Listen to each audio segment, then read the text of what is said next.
Bueno, para empezar vamos a hablar del resumen de la entrega anterior. En el primer avance se realizó el respectivo análisis de datos para una prueba de difracción de rayos X, esto en un acero H13, el cual ha sido molido usando cuerpos moledores en diferentes proporciones, las cuales son 5:1, 10:1 y 20:1. En esta se evidenció como resultado un tamaño de grano que disminuía desde 14 nanómetros hasta aproximadamente 6.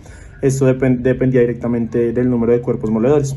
Un parámetro de red constante de 2.86 y densidad de dislocaciones que aumentaba proporcionalmente con la relación de los cuerpos moledores también se hallaron. Con base en estos resultados se llegaron a las conclusiones de que al aumentar las relaciones de cuerpos moledores se disminuía el tamaño de grano, haciéndolo cada vez más y más pequeño hasta llegar a un cierto valor máximo de aproximadamente 5.86 nanómetros, por lo cual se endurecía el material. El parámetro de red no es posible que varíe y esto quedó confirmado. Adicionalmente, evidenciamos que el material se vuelve más frágil debido a que aumentan las cantidades de dislocaciones.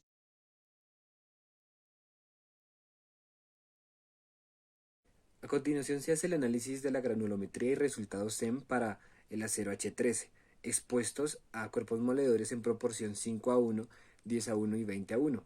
Como podemos ver en esta diapositiva, tenemos tres gráficas, las cuales corresponden respectivamente a estos ensayos. Estas gráficas están compuestas por varias distribuciones. Como podemos ver en la primera, esta aparentemente se compone de dos distribuciones, lo cual nos puede dar una idea de cómo se reparte el tamaño de grano y la concentración de tamaño de grano en este tipo de material luego de ser sometidos a estas pruebas. Es mucho más diciente ver la prueba para cuerpos moledores con distribución 10:1, en donde podemos ver que varias distribuciones componen a esta gráfica. Esto nos puede dar a entender que para este ensayo encontramos distribuciones o podemos encontrar varios tamaños de grano para el material después de este ensayo. Y por último podemos ver cómo la gráfica para cuerpos moledores 20:1 es una gráfica mucho más lisa, lo cual también nos puede arrojar un resultado que nos indica que el tamaño de grano es mucho más consistente para este ensayo. Para los tres ensayos podemos encontrar un tamaño o un rango de tamaño entre los 0.20 a los 2000 micrómetros. Y podemos ver cómo la uniformidad comienza a aumentar conforme vamos aumentando la proporción. Vamos desde 1.43 para la prueba 5:1. La uniformidad sería 2.47 para la proporción 10:1 y para la proporción 20:1 tenemos 2.28. A continuación se hace el análisis para la microscopía de barrido SEM. Como podemos ver en pantalla tenemos la imagen de la microscopía dividida pues en los dos resultados que se obtienen comúnmente en este tipo de análisis. Como podemos ver en la imagen tenemos tres componentes que se pueden evidenciar del material del acero H13, que es la matriz ferrítica, que es el fondo que tiene un color mucho más oscuro, los granos que se pueden evidenciar en las imágenes de la derecha como puntos con un color mucho más claro, son partículas pequeñas conocidas como esferoiditas, cementitas globulares o esferoidales. Y posteriormente las zonas que tienen un color intermedio, como un gris un tanto más claro, corresponden a unos carburos con un tamaño mucho mayor. Este tipo de esferoiditas o estos puntos blancos que podemos entender se obtienen por medio de un recocido particular llamado esferoidización. Los recocidos también son comunes para este tipo de material, para este tipo de acero. Este método se emplea para aceros con una microestructura que tiende a ser perlítica y que tienen una dureza bastante elevada, pues lo cual requiere, pues cuando se busca un acero, es tener un material que tiende a ser más dúctil. Entonces este proceso de esferoidización se da cuando estas partículas de cementita se incrustan en la matriz, como dijimos anteriormente, es ese fondo con un color mucho más oscuro que como vemos en la imagen. Entonces lo que se hace es introducir estas partículas de cementita en esta fase ferrita, en la matriz, perdón, ferrita, sin que haya en sí un cambio de fase, sino mantenemos solo ferrita. Como a veces ocurre, digamos, con respecto a la perlita. Entonces, como no hay un cambio considerable de límites de fase, entonces la deformación plástica es mucho más fácil y se consigue un material un tanto más blando. Eh, bueno, también como tenemos la cementita, este tipo de material es un tanto más frágil. Y como son muy pequeñas, cuando ocurre una grieta en este tipo de material, no tiende a propagarse a este nivel de capa o en esta zona de la superficie, ya que pues al final se obtiene un material dúctil y blando. También es un material que es bastante tenaz. Como mencionamos anteriormente, ya eh, la intención de hacer una práctica SEM en un material es poder diferenciar por medio de una imagen los diferentes componentes que, valga la redundancia, componen un material. En esta diapositiva podemos ver cómo queda el material con aumentos desde 500 hasta 2000.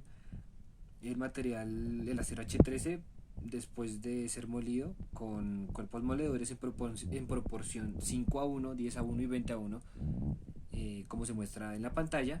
Estas 6 imágenes divididas en 3 grupos nos pueden mostrar cómo a partir de este ensayo el tamaño y la forma de grano comienzan a cambiar. Como vimos en la granulometría, se espera tener cierto tipo de comportamiento dependiendo de la proporción de cuerpos moledores. Como podemos ver en las primeras 2 imágenes, que es la proporción 5:1, tenemos un tamaño de grano pues bastante elevado. Podemos ver incluso en la figura de abajo que tenemos tamaños de grano bastante grandes, pero pues se presentan cierto tipo de uniformidad en el tamaño promedio. Cuando avanzamos a la siguiente imagen de 10:1 podemos ver que la información dada en la granulometría se confirma, ya que aunque tenemos tamaños de grano un poco más pequeños que en el anterior ensayo, como se espera, encontramos tamaños de grano y formas mucho más distintos. Y al final tenemos el ensayo de cuerpos moledores en proporción 20:1, en donde encontramos un tamaño de grano un tanto más uniforme y mucho más pequeño que los anteriores ensayos. Es interesante ver también que a partir de estos ensayos, de estas pruebas de moler este material, se trata de tener más que todo partículas con una forma más en forma de hojuelas o partículas más alargadas que esféricas, como se esperaría. Esto podría crear algún tipo de problemas si este tipo de polvos se espera ser usado más que todo para un sinterizado o polvimetalurgia. Vamos a hablar un poco de la espectroscopía de energía dispersiva, lo cual es una técnica no destructiva que consiste en el uso de un microscopio electrónico de barrido que analiza un área muy pequeña de una muestra previamente seleccionada, la cual nos da resultados cualitativos de manera visual, tanto de manera visual como de tamaño y de forma de grano, o nos puede dar también la composición química de los elementos que posee dicha muestra. Esta técnica funciona por medio de la producción de rayos X al enviar electrones contra la muestra con la intención de que estos reboten y generen energía medible. Al enviar electrones se generan 4 posibles casos. Tenemos que en el primer caso el electrón atraviesa la muestra sin chocar debido a que esta probabilidad es muy baja. El segundo caso, el electrón pasa bastante cerca del núcleo únicamente como para desviar su trayectoria inicial debido a la carga positiva del núcleo sin perder velocidad. Esto se conoce como dispersión elástica. En el tercer caso ya tenemos que, además de desviar la trayectoria como en el segundo, el electrón pierde velocidad, y esto es conocido como dispersión inelástica. Y la última posibilidad que tenemos es que el electrón enviado expulse alguno de los electrones locales de los orbitales internos, lo cual nos generará un fotón de rayos C, con el cual, según la cantidad de dichos fotones y su energía, se va a asociar a cada elemento de la tabla periódica, lo cual a su vez está directamente relacionado con el peso atómico del elemento emisor. Y de este modo podemos asociar cada valor de la energía emitida con un elemento de la tabla periódica.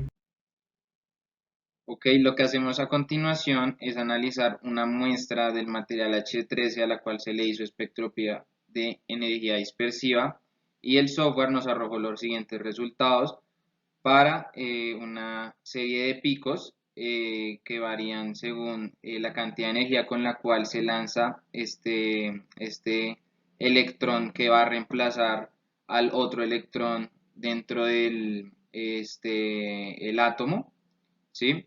Esto lo va a reemplazar según el nivel de energía y según qué electrón entre a reemplazar ese átomo que fue, ese electrón que fue reemplazado, ¿no? Entonces, según esa configuración que tiene el software, ella nos encuentra que hay un pico de carbono, un pico de azufre, otro de vanadio, cromo y hierro, silicio, otro de azufre, vanadio, cromo, hierro, y vemos que hay algunos repetidos. Él nos dice que todos son de la serie K, pero sabemos que eso va a estar determinado según la ubicación, según sí, la ubicación del orbital en el cual fue expulsado el electrón y según de dónde vino el electrón, o sea, de qué orbital vino el electrón que va a reemplazar a ese que fue expulsado. Entonces, lo que hacemos es por medio de análisis, según la probabilidad como de que un electrón sea expulsado en un nivel de energía y la probabilidad de que un electrón de otro nivel de energía llegue a reemplazar a ese electrón que fue expulsado, según eso y bibliografía que consultamos en internet, podemos determinar eh, un estimado de si este electrón es de la serie K alfa o si es de la serie K beta o de la serie L alfa. A niveles más altos ya es mucho más complejo y menos probable encontrarlos, o directamente nuestra espectropía de energía dispersiva no alcanza ese nivel energético. Vemos que solo llega hasta 18. Listo, entonces lo que vamos a hacer es analizar cada pico para, según esto que les acabo de decir, intentar determinar de qué serie es el material. ¿Listo? Adicionalmente, podemos observar que el software también nos arroja, además de decirnos de qué serie es el elemento, también nos dice el porcentaje por el cual se compone dicho elemento. Comparando esto con la ficha técnica, encontramos que prácticamente es el mismo, 81% de hierro, 5% de carbono y 4.91% de cromo. Ya el resto de materiales son casi que despreciables, de los cuales son el silicio, vanadio y el azufre. También buscamos en bibliografía para poder comparar varios de estos elementos y encontramos esta imagen que nos dice, por ejemplo, que el carbono, el que se encuentra alrededor del nivel de energía cero, ese primer pico corresponde a un K alfa. A su vez nos dice que el de hierro, ese primero es un L alfa. También nos sirve para comparar el de silicio y el de azufre, ¿listo? A su vez también encontramos acá el segundo pico de hierro, K alfa, e inclusive un tercero que es un K beta. Lo que hicimos fue tomar los datos de los resultados de la espectroscopia de energía dispersiva de una muestra H13 bulk, o sea, de una muestra nueva, comercial, y estos resultados los pasamos a un software donde pudiéramos manipularlos de manera más fácil para analizar cada pico. Entonces vemos que hay un primer pico acá, aquí no se ve visualmente un pico, el número 2, pero observamos que el software sí nos determinaba que habían unos picos de algunos elementos ahí, el 3, 4, 5, 6, 7 y 8, ¿listo?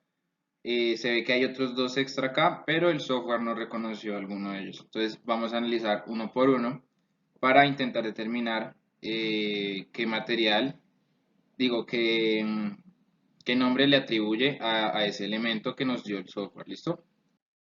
Listo, entonces para esta parte analizamos pico por pico, encontramos que el primer pico corresponde a un carbono K alfa, solo en el resultado de la espectroscopia de energía dispersiva del H13 encontramos que solo hay un carbono, está acá, y no se ve en ninguna otra parte. Para ver otro seguramente fuera con un nivel energético mucho más alto que no teníamos en el microscopio que se usó. Entonces, por eso atribuimos esa muestra a una K alfa. Inclusive comparando con resultados de artículos científicos en internet, encontramos que el primer pico, el que se encuentra en un nivel energético muy cercano a cero y que tiene esa magnitud, lo llaman K alfa. El segundo pico es uno de azufre, el S que está acá en moradito, que está acá muy pequeño, entonces por eso se ve de esta manera. ¿Qué sucede con ese? Hay dos azufre en el resultado, hay uno acá y otro acá, entonces que sería este y este. ¿Listo? Este primero lo llamamos L-alfa. Decimos que es un L-alfa, primero pues porque lo encontramos con bibliografía y segundo porque este es el más pequeño, ¿sí? ¿Eso qué nos indica? Que la cantidad que se encontró de energía que se devolvía en ese punto, ese nivel energético cercano a 0,7, y al ser una intensidad tan pequeña en comparación con la otra, vean que esta es alrededor de 25 y esta es de 70, ¿sí? Entonces hay menos cantidad de estas de acá. Entonces por eso decimos que también es una L alfa, porque es mucho menos probable encontrar eh, este, átomos, digo, electrones dispersados de la capa L que los de la capa K. ¿Listo? El tercero encontramos que ya viene vanadio, cromo y hierro. Listo, respectivamente. Vemos que es casi que solo un pico. Seguramente ahí con una convolución sean tres picos. Listo, uno por aquí, otro por acá y otro seguramente por acá. Con eso vemos que los determinamos como L alfa a los tres, también por la misma razón que hicimos con la del azufre. ¿Por qué? Porque vemos que más adelante en un nivel de energía más alto y con mayor intensidad se encuentran los K alfa de cada elemento, el vanadio, el cromo y del hierro. Entonces por eso decimos que estos al ser más pequeños y a encontrarse en un nivel de energía mucho más bajo, que están por acá en comparación de estos están alrededor del 6, estos están alrededor del 1, decimos que estos que son de nivel de energía más bajo, en comparación con estos que son de nivel de energía más alto y por las intensidades son de la serie L. También lo confirmamos con la bibliografía. Después, cuarto y quinto pico, que son estos de acá, que son de silicio y de azufre. El de azufre ya hablamos. Y el de silicio encontramos que ese como solo es uno, sucede lo mismo que con el carbono, ese es de la serie K alfa. ¿Listo? Es lo mismo. No encontramos ninguno otro, por lo cual al ser el más pequeño en nivel energético y al darse esa intensidad, determinamos que es de la serie K alfa.